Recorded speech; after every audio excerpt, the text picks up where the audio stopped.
Dia 10 de fevereiro. Gênesis capítulo 43. A fome persistia gravíssima na terra.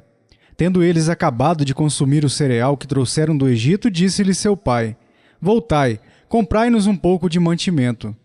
Mas Judá lhe respondeu: Fortemente nos protestou o homem, dizendo: Não me vereis o rosto se o vosso irmão não vier convosco.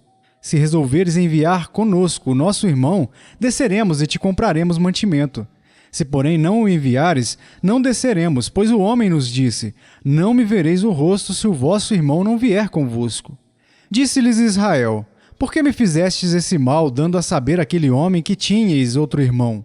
Responderam eles: O homem nos perguntou particularmente por nós e pela nossa parentela, dizendo: Vive ainda vosso pai? Tendes outro irmão? Respondemos-lhe segundo as suas palavras.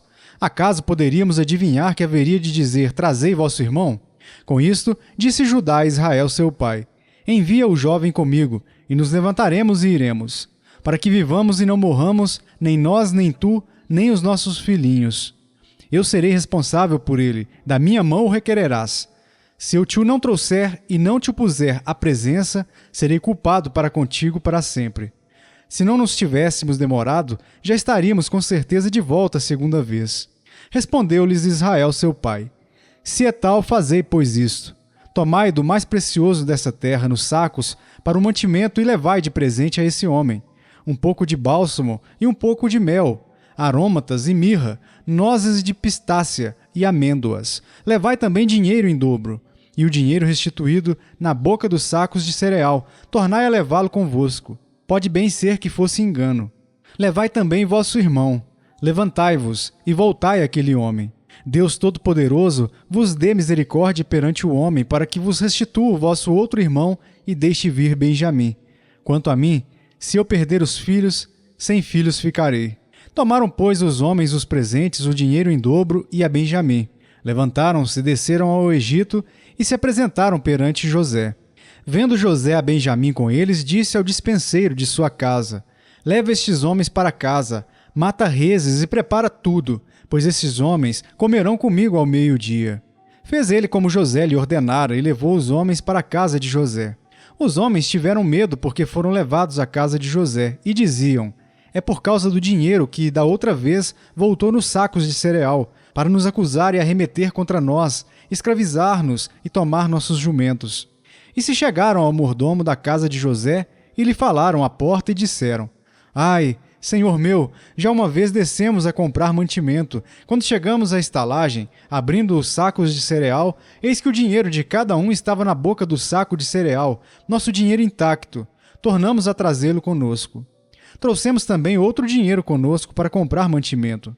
Não sabemos quem tenha posto nosso dinheiro nos sacos de cereal. Ele disse: Paz seja convosco, não temais.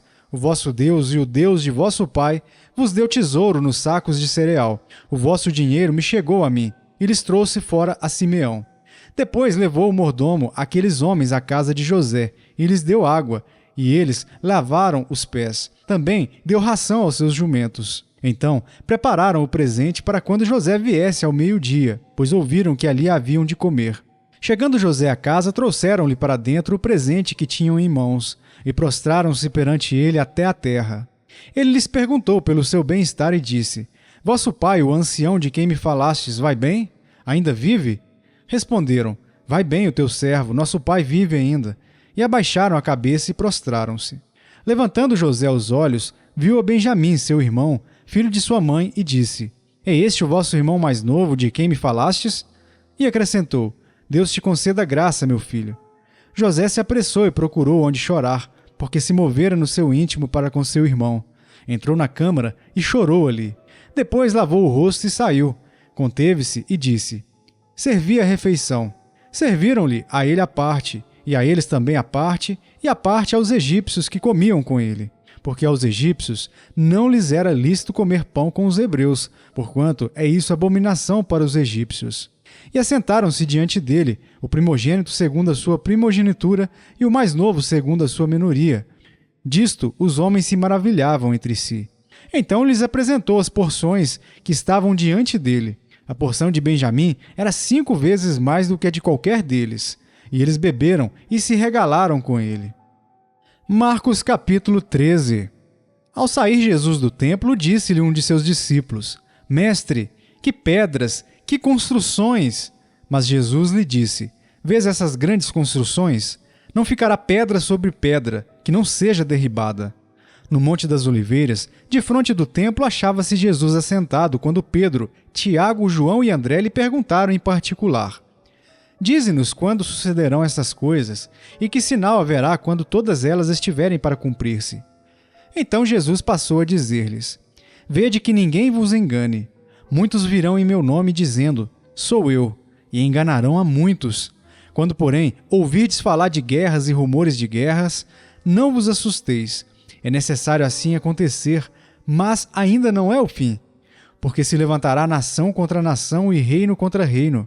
Haverá terremotos em vários lugares e também fomes. Essas coisas são o princípio das dores.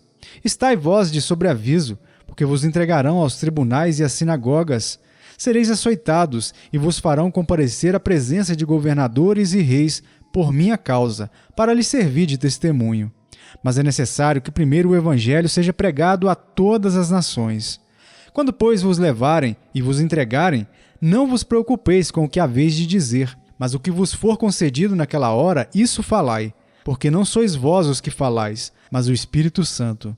Um irmão entregará à morte outro irmão, e o pai ao filho. Filhos haverá que se levantarão contra os progenitores e os matarão. Sereis odiados de todos por causa do meu nome. Aquele, porém, que perseverar até o fim, esse será salvo. Quando, pois, virdes o abominável da desolação, situado onde não deve estar, quem lê entenda. Então, os que estiverem na Judéia, fujam para os montes. Quem estiver em cima, no eirado, não desça nem entre para tirar da sua casa alguma coisa. E o que estiver no campo, não volte atrás para buscar a sua capa. Ai das que estiverem grávidas e das que amamentarem naqueles dias. Orai para que isso não suceda no inverno.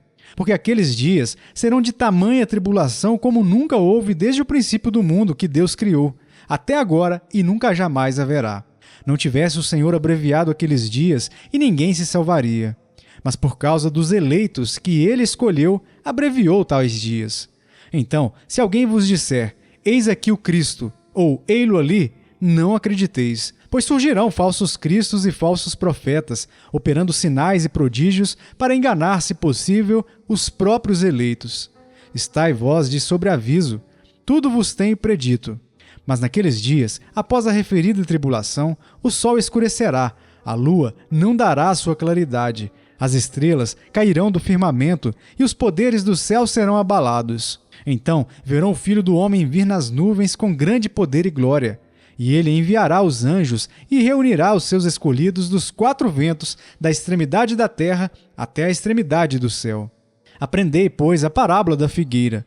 Quando já os seus ramos se renovam e as folhas brotam, sabeis que está próximo o verão. Assim também vós, quando virdes acontecer estas coisas, sabei que está próximo às portas.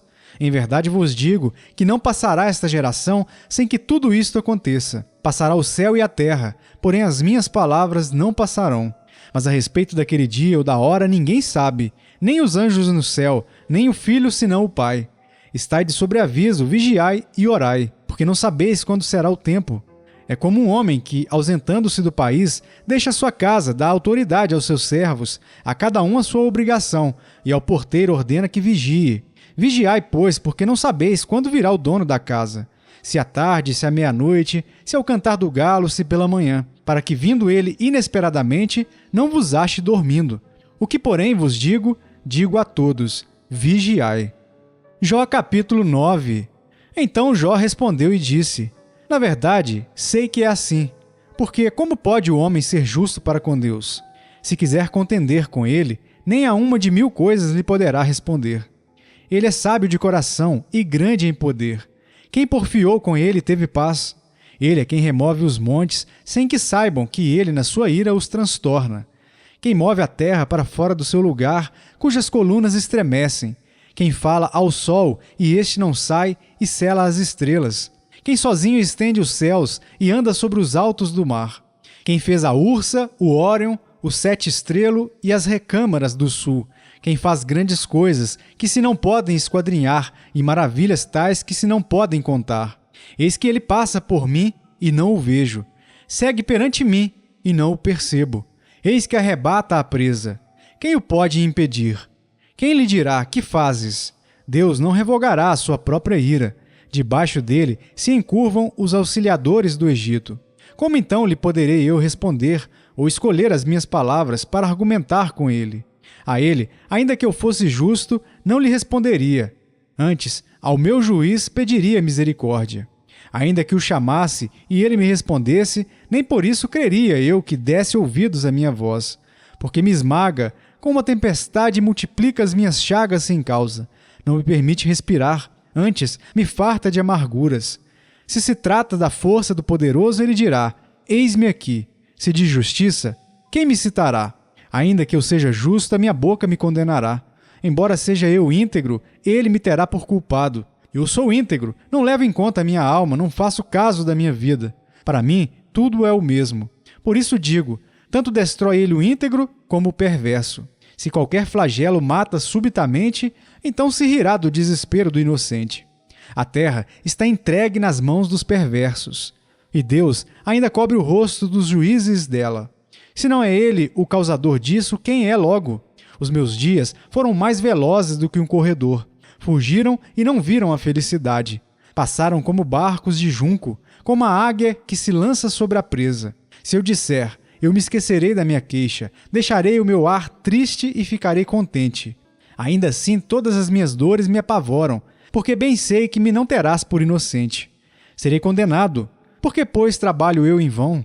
Ainda que me lave com água de neve e purifique as mãos com cáustico, mesmo assim me submergirás no lodo, e as minhas próprias vestes me abominarão.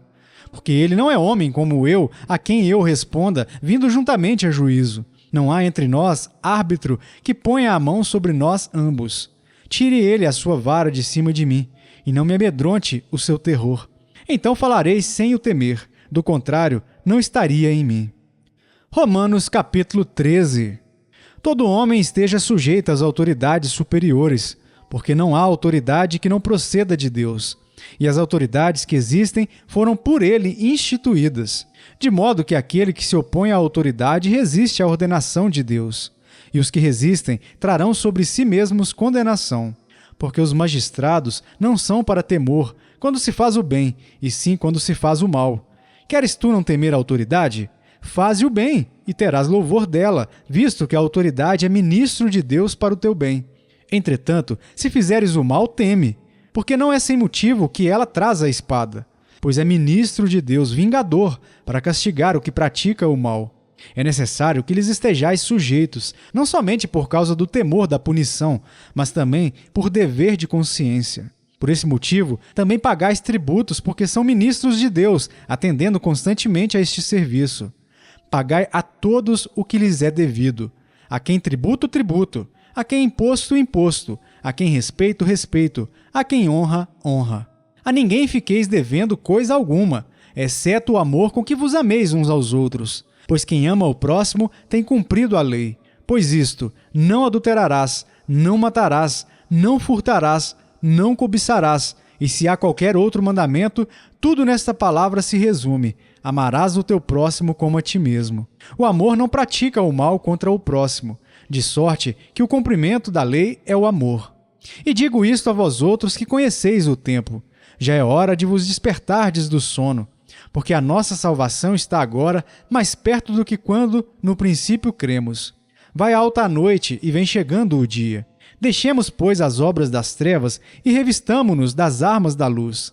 Andemos dignamente, como em pleno dia, não em orgias e bebedices, não em impudicícias e dissoluções, não em contendas e ciúmes, mas revesti-vos do Senhor Jesus Cristo, e nada disponhais para a carne no tocante às suas concupiscências.